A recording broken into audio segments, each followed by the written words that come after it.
check out what that owl landed on at first. Can you believe it? Come on. So he sat up on this dumb power line thing. I shot some of these thinking, you know what, let me just incorporate the urban nature of it, but let's see if we got any. I mean, better ear placement there, tufts. You know, I know they're not the actual ears. But I feel like he gets lost. Everything else is so dominant in this, you know. It just doesn't really stand out. So here's when I started going back. This is funny. He was like hooting out that way and fluffing the tail up. So number one, I missed focus. But number two, I mean, unless I describe that to you, it does not look like an owl. It just looks like, I don't know what it looks like up there. So not so good on those. There we go. Now we have an owl pose. I gotta say, I mean, I really think we only need like one of these, you know. That one's pretty sharp. We'll hang on to that one. I'm really seeing a lot more of the tower there, so I'm going to skip those. Not bad there. There we go. He perked up a little bit. That's even more there. Look at that. So let's go with the one where he's really perked up high. That's good. No, don't need any. That's just more of the same. That's cool, but it really shows the... I like how he shows, but it really shows that, and the moon placement is a little weird there, so not going to stick with those. We'll delete those. And he's back to hooting and hollering. And then we just need some ear tufts again. Come on, bird. I was just moving all around trying to figure stuff out here. Oh, there we go. That one's pretty cool. I like that. Yeah, let's check sharpness.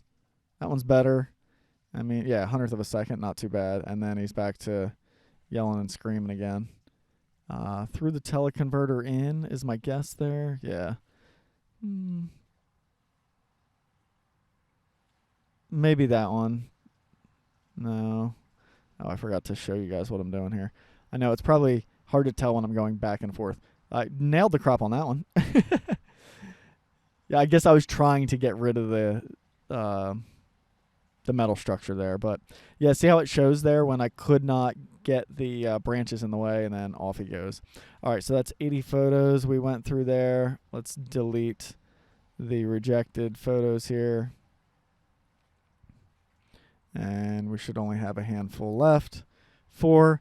Listen, we don't need a final call on this one. Let's do that one and that one. There we go. Those will be our 2 edits. Because, yeah, this one, that's just closer. I don't need it. I'm actually going to delete it. So there we go. And actually, if I compare that one to that one's better anyway. So, again, delete it. So we'll just keep those 2. There's my 2 photos. We'll edit those. Okay, so we do have 2 of these photos. They're basically the same. Here's number 1. Here's number 2. But the white balance is different. Obviously, that's an easy fix. But we do have just a different tree pattern. I was shooting them through a different spot. So that's the first one. You can see the tree pattern's a little different there. And then we have that one. Also, this one, the owl's placement of its like ears, tufts, and the head is kind of a little bit more in the moon. Whereas this one's just sort of more in the glow. So in any case, I think there might be a difference of focal length too. Let's see. No, both 400. There we go. Anyway, all right. So first things first, I think I'm going to leave this. Both of them I kind of want a little yellow. So I'm just going to cool it off a little bit. That yellow on the moon was like a bit much there. So something like that. And I am going to punch up the highlights. I do want that area to be nice and bright. Maybe, well, let's see what happens first if I just do a little, yeah, there we go. Exposure lift kind of gets me brighter there. Then I'll drop the blacks to get everything nice and rich. And then maybe pop the highlights just a little bit. All right, then I will do a crop on this. I do want to crop out some of that bottom power line stuff, and I'll just come in a little bit tighter on this. And then on this bottom corner, just to get rid of that stuff, this is really easy. I'll just throw a linear on there and black it out. You know, it'll just look like it was just solid black tree stuff down there. And then, of course, the thing it's actually perched on, I'll just have to fix that in Photoshop. All right, I will do a radial. I almost said linear. Let's do a radial, invert it. Then we'll really cool off that white balance, get that sky nice, rich, and blue there. And then maybe pop the whites on it, maybe the highlights, just to try and get that sky showing a little bit more. And let's hit it with some noise reduction. It's pretty grainy back there, so we can do that. We'll do that noise reduction. Then globally, I'll come down, hit the sharpen settings. We'll lift the sharpening a tad, get the masking up there, and then throw in some luminance noise reduction. That should clean it up quite nicely. And now our 4000 ISO image is looking quite clean. Clean enough for me. I mean, there's certainly noise in there, but I generally don't care. And yeah, I think that's really good. So I'm going to copy all those settings. We'll just move over to the next image, paste them on. Let's change the crop. I don't need to crop this one really much at all. Maybe I'll come in just a little bit off that top left corner, a little bit like that. And then, yeah, we will drop that linear in down there. Drop the exposure, make that nice and dark. Do the same radial thing around the moon. Invert it.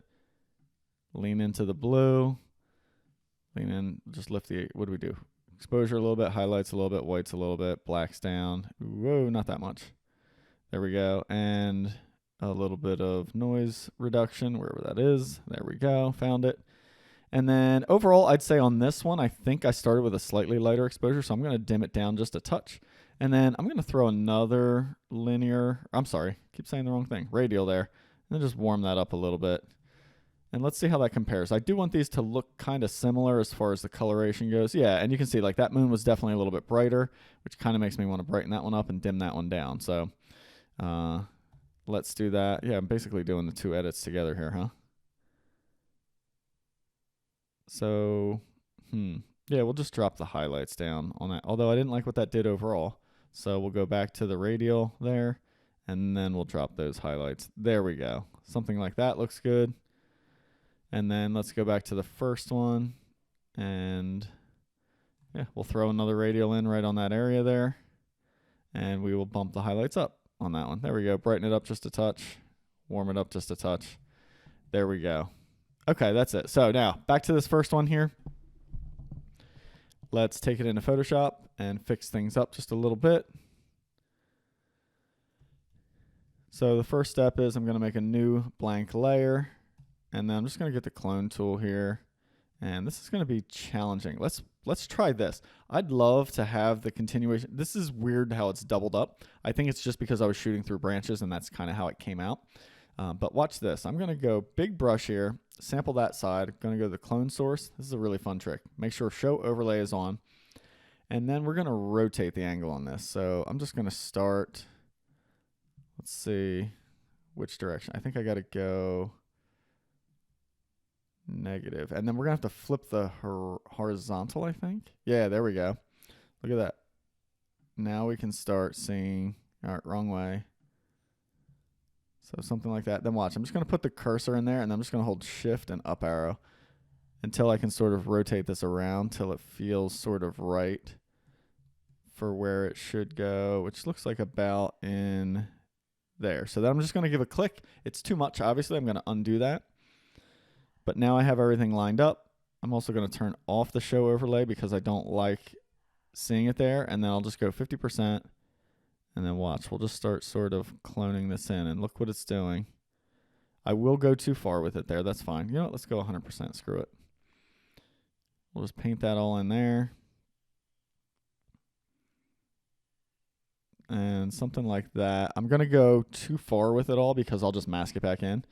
And then let's reset everything. So we'll reset that. There we go. I guess just hitting that resets everything, which is perfect.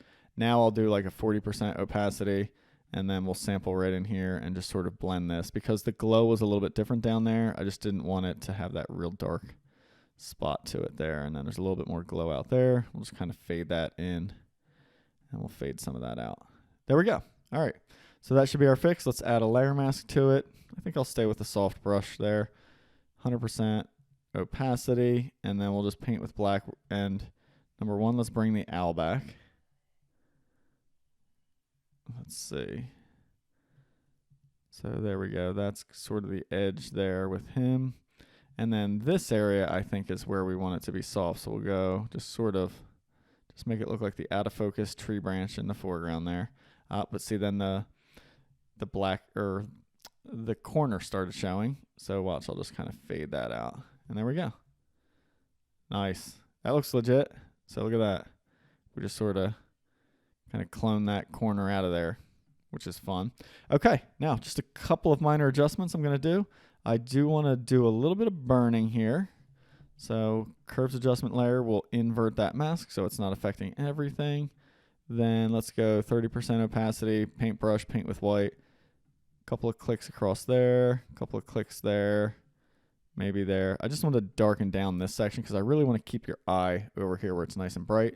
The rest of it kind of works. I don't think I need to do any other dodging and burning. See how it just kind of tones that down a bit there? Yeah, I'm digging that. Yeah, I think this looks really good. Let's save it and close it. I will show you the total before and after on this. We should see a pretty good difference because the white balance was so sort of warm on this first one. That's just what the auto white balance chose when I shot it. That sort of took a lot of the blue out of the sky, and the brightness and contrast we adjusted, and then of course having, hiding the stuff down there.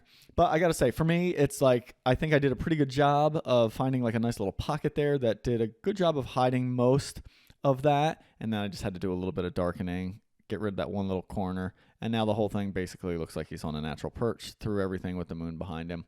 And that's close enough to the original scene, so that's the original scene, and that, to me, it's close enough to just kind of let it be, and I don't feel like I've altered the photo too much to make this shot happen. All right, so that's number one. I'll finish up the edit on the second one in just a moment in the next video. All right, guys, if you missed just the basic kind of edit I did on this one, just watch the first video. I basically copied the settings from that and applied it to this one. So into Photoshop we go at this point, and we're just going to do that basic kind of corner removal there. Doesn't need to be as complicated as the previous photo, so just a new blank layer. Grab the clone stamp tool, and I'm just going to sample in from this side, give a few clicks there, and we're just looking to sort of smooth this out. I just basically want it to look like a smooth kind of out of focus branch transition, So we can even take some of that transition over there and just paint that in along there, Nothing too major here.